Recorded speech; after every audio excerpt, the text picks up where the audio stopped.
بسم اللہ الرحمن الرحیم۔ السلام علیکم ناظرین۔ سب سے زیادہ بے حیا قوم حضرت لوط علیہ السلام کی قوم تھی۔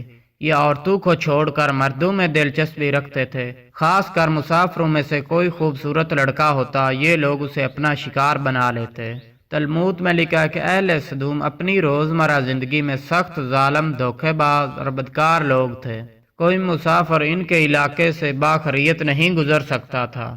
مزید آگے بڑھنے سے پہلے آپ سے درخواست ہے کہ جو دوست اس چینل پر پہلی مرتبہ تشریف لے کر آئے ہیں وہ اس کو سبسکرائب کر لیں اور ساتھ لگے بیل آئیکن کو پریس کر کے ہماری حوصلہ افزائی ضرور کریں۔ ویڈیوز کو شروع کرتے ہیں۔ کوئی غریب ان کی بستی سے روٹی کا ایک ٹکڑا نہ پا سکتا تھا۔ کہیں مرتبہ ایسا ہوتا تھا کہ باہر کا آدمی ان کے علاقے میں پہنچ کر فاقوں سے ہی مر جاتا تھا، اور یہ لوگ اس کے کپڑے اتار کر اس کی لاش کو بغیر کفن کے ہی دفن کر دیتے تھے۔ اور اپنی وادی کو انہوں نے ایک باغ بنا رکھا تھا جس کا سلسلہ میلوں تک پھیلا ہوا تھا۔ اس باغ میں وہ انتہائی بے حیائی کے ساتھ بدکاریاں کرتے تھے۔ حضرت لوط علیہ السلام نے انہیں توحید کی دعوت دی اور بدکاری کے اس عمل سے توبہ کرنے کا حکم دیا۔ حضرت لوط علیہ السلام نے یہ کہا، کیوں کرتے ہو؟ کیا تم عورتوں کو چھوڑ کر مردوں کی طرف مائل ہوتے ہو؟ حقیقت یہ ہے کہ تم احمق لوگ ہو۔ تو پھر حضرت لوط علیہ السلام اہل سدوم کو دن رات وصیت نصیحت کرتے رہے، لیکن اس قوم پر اس کا کوئی اثر نہ ہوا۔ حالانکہ وہ بد نصیب بہت فخر انداز میں یہ کام کرتے تھے، انہیں حضرت لوط علیہ السلام کا سمجھانا بھی برا لگتا تھا۔ لہٰذا انہوں نے صاف صاف کہہ دیا کہ اگر تم ہمیں اس طرح بھلائی کا حکم دیتے رہے اور ہمارے کاموں میں مداخلت کرتے رہے تو ہم تمہیں اپنے شہر سے نکال دیں گے۔ حضرت لوط علیہ السلام نے نصیحت تبلیغ کا سلسلہ جاری رکھا، لہٰذا ایک دن اہل سدوم نے خود ہی عذاب الہی کا مطالبہ کر دیا۔ اللہ تعالیٰ نے اب تک ان کے اس بدترین عمل فحشہ اور بدکاری کے باوجود بھی ڈھیل دے رکھی تھی، لیکن جب انہوں نے حضرت لوط علیہ السلام سے ایک دن کہا کہ اگر تم سچے ہو تو ہم پر عذاب لے آؤ، لہٰذا ان پر عذاب الہی کا فیصلہ ہو گیا۔ اللہ نے اپنے خاص فرشتوں کو دنیا کی طرف روانہ کر دیا۔ یہ فرشتے دراصل حضرت میکائیل اور جبریل علیہ السلام تھے۔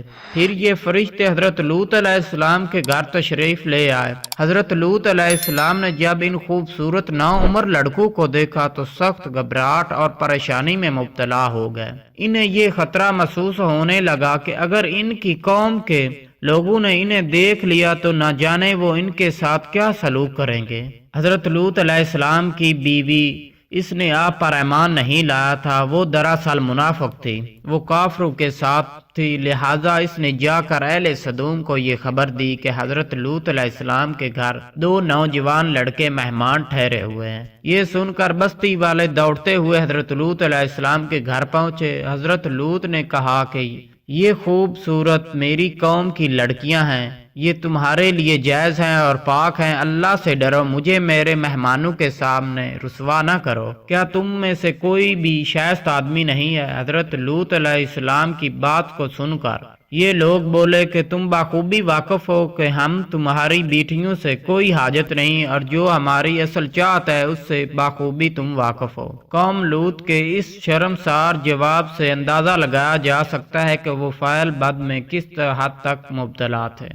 جب حضرت لوط علیہ السلام کی قوم ان کی گھر کی طرف دوڑتی ہوئی آئی تو حضرت لوط علیہ السلام نے گھر کے دروازے بند کر اور ان کے نوجوانوں کو ایک کمرے میں چھپا دیا، اور ان بدکار لوگوں نے آپ کے گھر کا گھیرا ڈال دیا اور ان میں سے کچھ گھر کی دیواروں پر بھی چڑھ گئے۔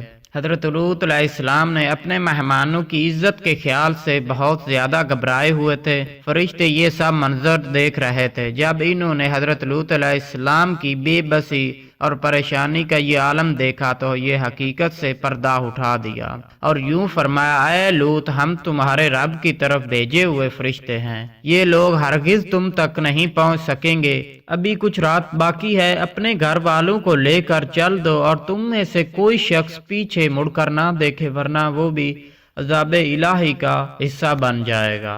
اہل سدوم حضرت لوط علیہ السلام کے گھر کا دروازہ توڑنا ہی تھا کہ حضرت جبریل علیہ السلام نے گھر سے باہر نکل کر اپنے پر کا ایک کونا مارا، جس سے وہ ان کی آنکھوں کے ٹیلے باہر نکل آئے اور بصارت ظاہر ہو گئی۔ یہ عذاب ان لوگوں کو پہنچایا جو حضرت لوط علیہ السلام کے پاس بدنظری سے آئے تھے۔ یہ حضرت لوط علیہ السلام کی حقیقت حال جان کر مطمئن ہو گئے کہ اور اپنے گھر والوں کو لے کر رات کو ہی نکل گئے، لیکن پھر بھی ان کی بیوی ان کے ساتھ تھی، لیکن کچھ دور جا کر وہ واپس اپنی قوم کی طرف پلٹ گئی اور قوم کے ساتھ جہنم واصل ہو گئی۔ صبح کا آغاز ہوا تو اللہ کے حکم سے حضرت جبریل علیہ السلام نے بستی کو اوپر سے اکھاڑ دیا اور پھر اپنے بازو پر رکھ کر آسمان کی طرف بلند کیا، یہاں تک کہ آسمان والوں نے بستی کے کتے کو بھونکنے اور مرغوں کے بولنے کی آوازیں بھی سنی۔ پھر اس بستی کو زمین پر دے مارا، جس کے بعد ان پر پتھروں کی بارش ہوئی۔ ہر پتھر پر مرنے والے کا نام لکھا ہوا تھا۔ جب یہ پتھر ان کو لگتے تو ان کے سر پاش پاش ہو جاتے۔ صبح سویرے سے یہ شروع ہونے والا یہ عذاب اشراق تک پوری بستی کو نصب و نابود کر چکا تھا۔ قوم لوط ان کی خوبصورت بستیوں کو اللہ تعالیٰ نے انتہائی بدبودار اور سیاہ جھیل میں مبتلا کر دیا، جس کا پانی سے رہتی دنیا تک کوئی فائدہ نہیں اٹھایا جا سکتا۔ سمندر کے اس حصے میں کوئی جاندار مچھلی، مینڈک وغیرہ زندہ نہیں رہ سکتے، اس لیے اس ڈیڈ سی یعنی کہ بحر مردار کہا جاتا ہے، جو اسرائیل اور اردن کے درمیان واقع ہے۔ ماہرین آثار 10 سالوں کے تحقیق جستجو کے بعد اس تباہ شدہ شہر کو دریافت کیا تھا۔ تحقیقات سے یہ پتہ چلا ہے کہ اس شہر میں زندگی بالکل ختم ہو چکی تھی۔ شہر کے راستے اور کھنڈرات کو دیکھ کر ارگلوجسٹ نے یہ اندازہ لگایا ہے کہ جب یہ شہر تباہ ہوا تو اس وقت لوگ روزمرہ معاملات اور کاموں میں مشغول تھے اور یہاں زندگی اچانک ختم ہوئی۔ یہ تھی آج کی چھوٹی سی ویڈیوز۔ امید کرتے ہیں آپ کو اچھی لگی ہوگی۔ ہمارے اس چینل کو سبسکرائب کر کے اور ساتھ لگے بیل آئیکن کو بھی پریس کر کے ہماری حوصلہ افزائی ضرور کریں اور اس ویڈیوز کو زیادہ سے زیادہ شیئر کریں۔ شکریہ۔